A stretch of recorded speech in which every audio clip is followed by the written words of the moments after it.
Olá, eu sou o professor José Roberto. Sejam bem-vindos à 18ª aula da disciplina de pesquisa operacional. Nessa aula nós vamos continuar sobre o problema de designação, né?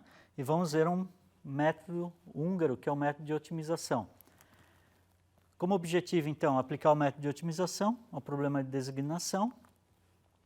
E aqui nós vamos colocar um problema diferente do que tivemos na aula anterior. Então vamos colocar o seguinte: um coordenador de curso selecionou aleatoriamente 4 alunos do último semestre e ele tem a média final de cada aluno em 4 disciplinas diferentes.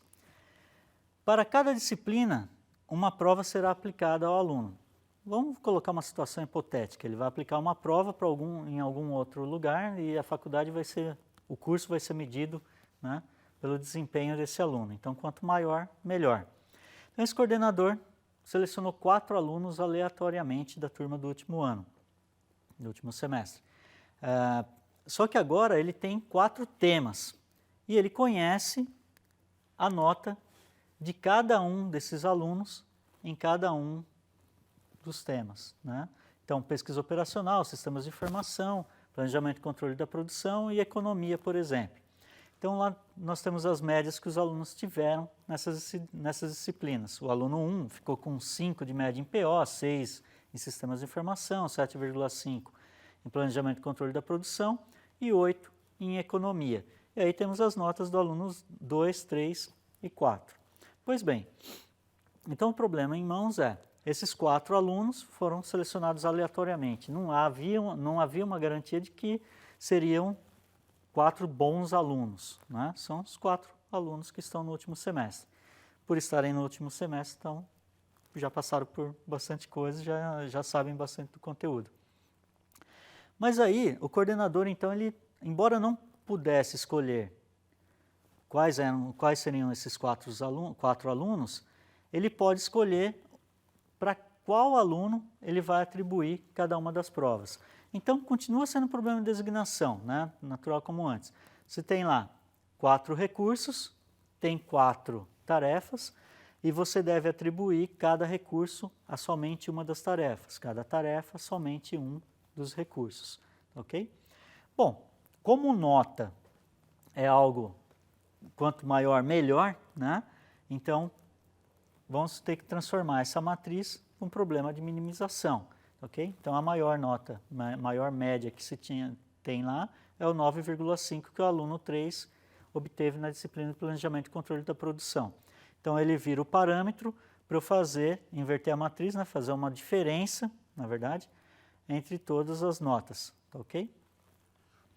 Bom, a partir disso, a gente vai fazer a redução de linhas e a redução de colunas. Então, vamos obter essa tabela e aí a gente vai tentar uma designação, né, uma atribuição que seja viável. Mas não existe por quê? Se a gente olhar já logo na primeira linha, nós temos lá o aluno 1, só tem um coeficiente com valor 0, que é na disciplina de economia. Então, esse aluno 1, a melhor disciplina para ele fazer é a de economia. Só que o aluno 2 recai no mesmo problema. Ele também, a melhor disciplina para ele é a de economia. Então, se eu fizer a atribuição para o aluno 1, está lá entre colchetes, né, eu não consigo fazer para o aluno 2. Então, isso já foi o suficiente para não conseguir fazer essa atribuição. Então, nós temos um problema equilibrado, né, 4 recursos, 4 tarefas, porém, por meio de redução de linhas e de colunas, nós não conseguimos a designação que seja viável. Então, para esses problemas, a gente aplica o método húngaro, né? Lá nós vamos fazer o seguinte: basicamente 2 passos, né? O primeiro consiste em cobrir todos os zeros da tabela com o menor número de linhas possível. Feito isso, então, o segundo passo, que é encontrar o menor valor dentre os números não cobertos, né, de todos os elementos da tabela, ok? Bom, então a primeira coisa que a gente vai fazer, né, no primeiro passo é anotar as linhas sem designação, ok? Então temos lá essa linha sem designação. O ponto 2 é, nessas linhas, marcar as colunas com 0. Então, temos aqui a última coluna que tem 0. Terceiro é, nessas colunas, identificar as linhas que tenham atribuição. Então, era a primeira linha. E repetir o passo 2 e 3 até não ser possível marcar nem linhas, nem colunas. Então, aí a gente vai, né, a partir dessa matriz que obtivemos na anterior, nós vamos riscar as linhas não marcadas e as colunas marcadas. Tá? Então, as linhas não marcadas e as colunas que foram marcadas. Ok? Bom, notem que nós temos um cruzamento. Ok? Sempre que você fizer esses riscos, tem que existir cruzamento. Se não existir cruzamento, você não vai conseguir aplicar o algoritmo também. Outra coisa a se observar é que o número de riscos, se o número de riscos, né, for menor do que n, então não haverá uma designação viável. Okay? E aí o passo B, encontrar o menor valor dentre os números não cobertos nos elementos da tabela. Então, dos que não estão cobertos, o menor valor é o 0,5. Tá? Esse valor nós vamos subtrair, né, de todos os que não estão cobertos. Então, a gente tinha lá o 0,5, vamos subtrair de todos esses valores aqui. Ok? Então, estamos nesse momento. Aquele mesmo valor, ele vai ser somado aos valores de cruzamento de coberturas. Então, olhando lá para a matriz anterior, são esses cruzamentos aqui. Tá? Por isso que eu fiz questão de dizer que sem os cruzamentos a gente não consegue aplicar o algoritmo. Então, dos números que não estavam cobertos, peguei o menor valor, subtraí de todos eles. Né? E aquele mesmo valor somei onde havia cruzamento. Tá? Bom, isso me leva a um novo quadro. E nesse novo quadro eu vou tentar fazer a atribuição. E vou conseguir. Pode ser que eu não consiga, nessa primeira iteração, já fazer a atribuição. Então eu vou continuar fazendo a mesma coisa, passo 1 e passo 2, até que em algum momento eu consiga fazer uma designação viável. Então, conforme o quadro vai aumentando, aquela estratégia que eu comentei sobre onde começar a fazer essa designação, ela se torna cada vez mais interessante. Então, por exemplo, a disciplina de pesquisa operacional só tem um 0, né, nessa coluna. Então, eu começo por ela. Se eu tivesse começado aqui pelo aluno 3, por exemplo, na linha do aluno 3, por exemplo, eu teria 2 zeros, então eu não saberia para qual dos dois eu fazeria a designação, se eu atribuiria ao aluno 3 a sistemas de informação ou a PCP. Então, tendo começado por PO, já sei que PO está com o aluno 4. Né? Quando eu faço isso, o aluno 4 não pode ser atribuído a mais nenhuma disciplina. Então, esse 0 aqui já não vai ser utilizado. O aluno 4 não vai ser atribuído à disciplina de SI. Tá? Então, eu consigo fazer essa atribuição, ou esta, né, aluno 1 ou aluno 3, a disciplina de SI. Fiquei em dúvida, não tenho certeza de qual deles, então eu vou procurar outras linhas ou colunas. Por exemplo, o aluno 2 só tem um 0, então eu já faço a atribuição do aluno 2 à disciplina de economia. Né? Então eu vou diminuindo as possibilidades. Tá? E aí eu obtenho essa matriz. Lembrando da média das notas na matriz original, isso, após, né, a designação, vai me levar a um resultado de 31,5, que é a média, né, desses alunos que vão fazer cada uma das provas lá no desempenho deles ao longo do curso. Okay? Então, é o melhor que eu vou conseguir.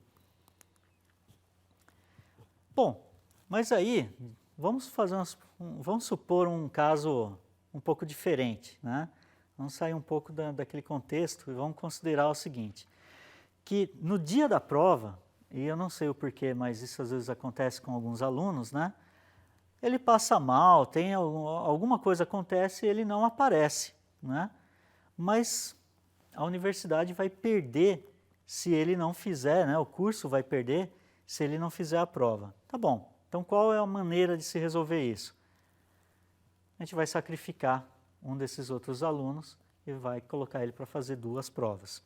Mas como pesquisa operacional e planejamento e controle da produção são 2 provas mais longas, nós não vamos permitir que esse aluno que vai fazer 2 provas faça pesquisa operacional e planejamento e controle da produção. Então aí a gente só precisa tomar alguns cuidados, né? Porque o problema de designação, da forma que a gente vendo até agora, cada recurso é atribuído a uma tarefa só. Cada tarefa tem apenas um recurso sendo atribuído. E aqui, então, a gente está quebrando um pouco essa regra e dizendo que um mesmo aluno poderá ser atribuído a mais de uma prova. Tá? Então, como que a gente... Uma maneira, né, elegante de se resolver isso. Temos aqui os originais, aluno 1 a 3, o aluno 4 não veio, né? Aquelas notas que eles tinham em cada uma das disciplinas, tá certo? E aí a gente aumentou mais 3 linhas aqui. Por quê? Eu não sei qual dos alunos, se é aluno 1, 2 ou 3, que vai fazer a segunda prova, tá? Então eu coloco os 3 aqui embaixo, tá ok? Então notem que eu quebrei a regra, estou com 6 recursos e apenas 4 tarefas a serem executadas. Isso vai me causar um problema, né? Então eu preciso arrumar. Mas antes de falar sobre isso, vamos olhar aqui, ó, na primeira coluna, disciplina de pesquisa operacional. Eu tenho aquelas notas que o aluno 1, 2 e 3, né, tiraram ao longo do curso, mas notem que aqui eu coloquei nulo, eu não coloquei nota. E fiz a mesma coisa em PCP, também não atribuí nota a esses alunos que eu coloquei aqui embaixo. Bom, qual o motivo disso? Essa regrinha que foi colocada, que um mesmo aluno não pode executar a disciplina de PO e PCP, né? Então, para esse, notem que aqui seria os 3 primeiros alunos aqui, originais, né? E aqui a segunda prova que um deles irá fazer, tá? Então, para essa segunda prova, eu digo o seguinte, olha, a primeira prova pode ser de qualquer disciplina, né? Mas a segunda prova desse aluno não vai ser PO nem PCP, tá ok? Bom, então a primeira coisa que eu preciso fazer é equilibrar esse modelo, né?